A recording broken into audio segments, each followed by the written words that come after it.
Okay, so I want to ask you about this situation. Is so PFace has really risen to prominence in the scene. A lot of his music going off and stuff, and then the older videos come out of him talking about some NK shit, anti-black comments.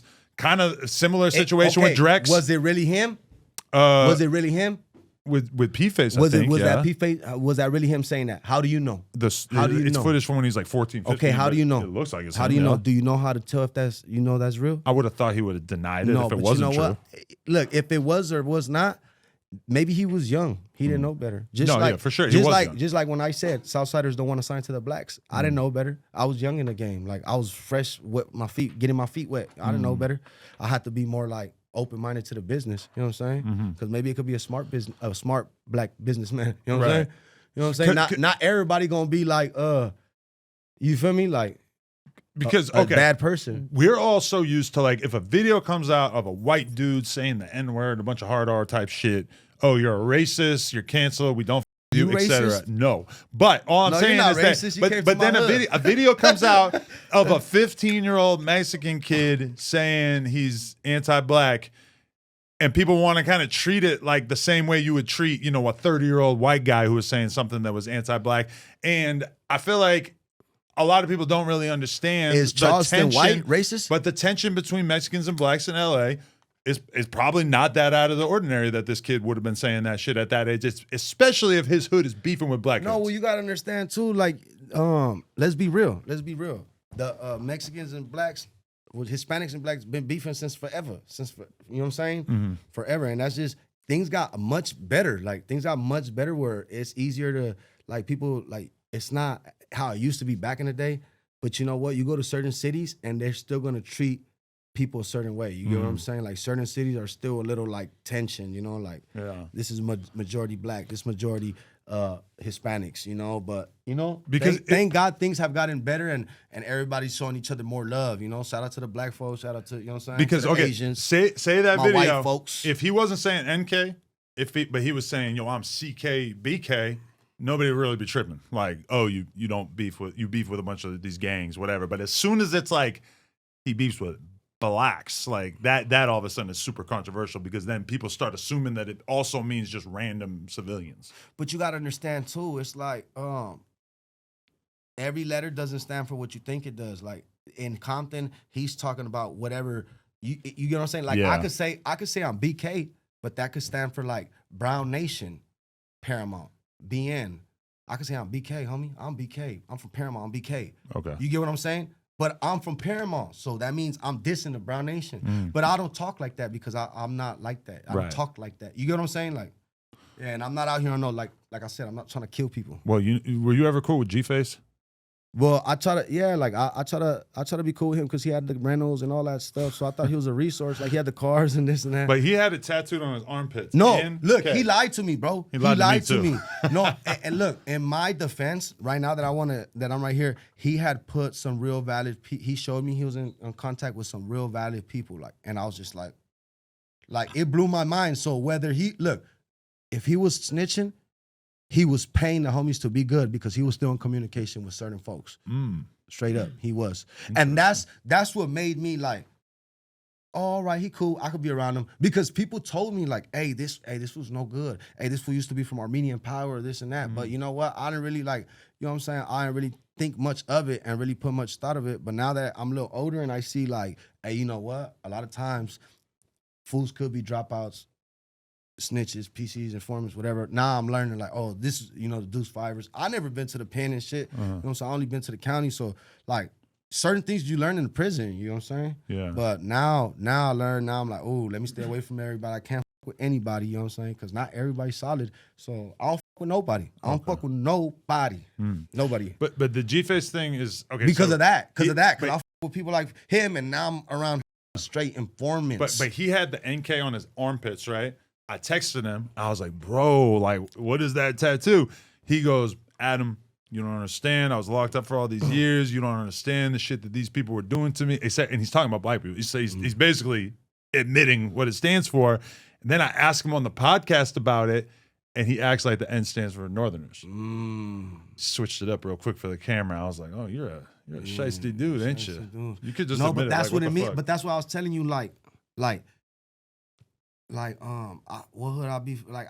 I could say CK, but it's like Chicano gang, Compton, or you know what I'm saying? Whatever, like you feel me, like Right. But that's why you can't just think this is for this or this or that. It's like if I say it, it's not for Crip. You know what I'm saying? If I say this, it's not BK. It's not for blood. It's for this. But we don't talk like that. Right. Like homies, we don't even talk like that. But so how did you feel when you saw the Drex situation going on where he basically gets on FaceTime and you hear some of his homies saying anti-black racist shit in the background, and it felt like his career kind of has really taken a little bit of a hit as a result of that. You know what? I could relate to situations like what Drex did because, you know, like you being around your homies and them influencing you while you have your platform, it leads you to do stuff like that. You know, and that wasn't his fault. That's them in the back. But it's like, I've been through situations like that where I'm outside with my homeboys and they're doing stuff that makes it look like us collective. It's all of us. You know, we're attached because he's with us. So I don't blame him. I just, you know, I hope he learned from it and he's a little more like on point with it, you know, so he don't have to deal with the backlash. But shout out to him, man. Yeah, that's definitely like, because I think he's like a really good kid. I think he's got a long future ahead of him. I want to see all the Southern Cali rappers win. Like, I don't care about no politics, who's who. I want to see everybody win. Real Southern Cali, real ones. Everybody win. Everybody. Black, white, Hispanic, brown, purple, pink. But do you think that him and his homies are bugging out for like basically beefing with like real Crip sets in LA and they pulling up to Jesse Owens Park taking photos and shit and that? You know what? One thing that fucked me up, Brick Baby said like, you gonna be the next Draco. As in, you're gonna be a non-affiliate who starts with a real hood and it goes bad. I'm gonna tell you like this. He's just doing what he's supposed to do. He's doing what he's supposed to do as a youngster running around with his homeboys, and if they did this to him or he's just doing. They came over here, he gonna go right back. If they came to his party, you get what I'm saying? Whatever, he just returning energy, and I don't blame him. But you know what? You got to get out. You gotta get out of that little cycle. You got to break it one way or another because it's not. There's no longevity in it. You know, like all that back and forth. You never win. You never win. Eventually. Boom, somebody get hit, you know what I'm saying? Like, and that somebody gonna be you at one point, you know what I'm saying? Well, I seen that Drake's got a show coming up, and one of the artists opening for him is Poke from Hoover.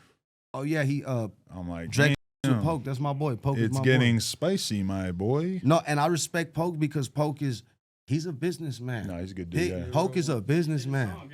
Yeah. Oh yeah. I didn't even see you carry here, Guru. He's fucking stuck right up in there. Hell yeah, what's that? Let me see. Whoa. What you got for me, gang? What you got? Oh, you got the oh shit, those are the ones that you can text via them and everything? Yeah. Damn. This the ones you call the police. You look like a tattoo artist with those on. Let me tattoo you up, big dog. Yeah, I don't know. I can fuck bitches and, you know. I'm gonna get gangrene. I don't even like that. Did you see that situation with PFace when he was on the podcast with Ant and they had a little. Ant asked him where he was from and he told him where he was from. Yeah, it's because he's new to the business. He's new to the business. Yeah. If I was like 17, 18, 19, 20, I'll still be acting like that too. But you know, like it gets to a point where like, what up, Swifty? He tell me where he from. I'm from Paramount, East Side. You know? Yeah. But respectfully, you don't gotta bang on you hard because we not 9 times out of 10 we not enemies. Right. I mean, the only thing that made it awkward is that then after the fact, people basically like realized that he had these videos from back in the day because the shit had not been that viral about him saying the black people things, and then all of a sudden it's like, oh Adam, why did you put this fool on the podcast with them without telling them? And I'm like I was just geeked up off the interview that we did. I thought it was so good. I'm like, come on, the No Jumper Show. I wasn't thinking about the fact that it might be complicated. They was trying to pull his cards. They was just trying to pull his cards, you know. But that's messed up. You can't this is the thing. You can't judge a man on his past. You know what I'm saying? You can't judge him based off his past. Simple. You know what I'm saying? And other than that, especially for shit you did when you were in high school. Every seed needs dirt to grow. Every seed needs dirt to grow. You know what I'm saying? You're saying that the bullshit, the drama is going to ultimately help him to be a bigger It's going to develop artist. and he's going to be smarter, bro. He's going to be smarter. He's going to be like he learned from all that stuff. He's going to learn from it like, oh, I seen the type of backlash I got from it. And the people he has around him like Jay Nino and, especially Jay Nino. He's smart, so he'll tell him like, this is what you got to do. Like me and Jay Nino used to work, so he told me a couple times, like, hey, you need to do more interviews like this, where you be more honest and sober, you know, like don't be getting high and doing that, because then you start talking crazy and nonsense. And I'm like, yeah, you make sense. I'll pop my perk after the show. You know what I'm saying? You know what I'm saying? Shout out to Everything 420. It's like the Amazon for everything that you need to get lifted. Whatever your vibe is, their app makes it super easy for you to shop for your next sesh. Shipping is fast, the packaging is super low key, and they're always running deals. Tap into the app and use code NOJUMPER to get a little something off. Shout out to Everything 420.